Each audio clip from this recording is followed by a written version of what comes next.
Кыргызстандын бийлиги, өлкө жетекчилиги, күч органдарынын башчылары өзүңүзгө эле кыйын экенсиңер да.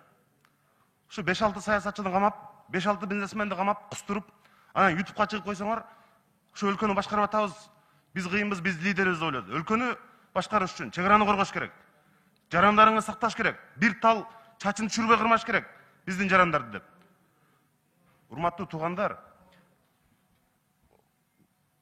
ушу башка өлкөнүн спецслужбасы келип, биздин өлкөдөн өзүбүздүн жаранды алып чыгып кеткен деген бул кордук да, бул Кыргызстан эгемендүү мамлекетпи?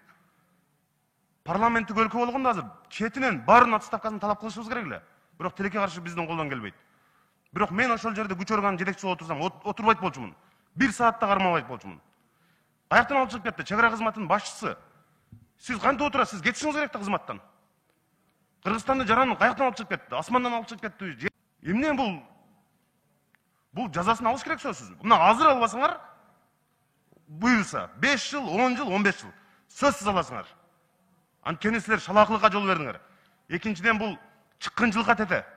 Силер ушул жетекчиликте отуруп, бул мамлекеттин, Кыргызстандын президентинин, өкмөтүнүн, элинин үстүнө түкүргөндүк бул. Башка өлкө, силер кимсиңер бизге деген сөз бул. Силер кимсиңер бизге деген. Биз силердин жараныңарды каалаган убакта уурдап кетебиз. Эмне кыласыңар деди. Унчукпай отурабыз мына. Кече эле кошуна өлкөгө барып, баарыңар колуңарды төшүңөргө алып ийилип турдуңар го. Ошондой эле бул кеп. Элди мынчалык басып калгыла. Мына кече Атамбаевдин берген татыктуу жообун көргөндөрдүн саны 1 миллиондон ашты. Элибиз алкап отурат, айрыгасыздан. Эмне мынчалык мажүрө болосуңар? Эмне мынчалык байкуш болосуңар?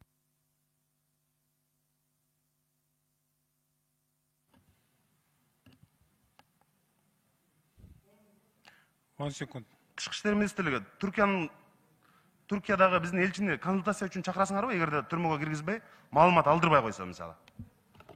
Бул биз берген нотанын аларга берген жообуна жараша болот. Ошол жарашпаса андан аркы ишти да жүргүзөбүз. Эми эгерде биздин өлкөгө ушундай мамиле кылса, биз албетте Түрк эли менен, Түркия мамлекети менен жакшы мамиледе болушубуз керек. Бирок спецслужбасынын моундай кадамы жалпы эгемендүү Кыргызстанга болгон өтө чоң мындай туура эмес кадамы болду.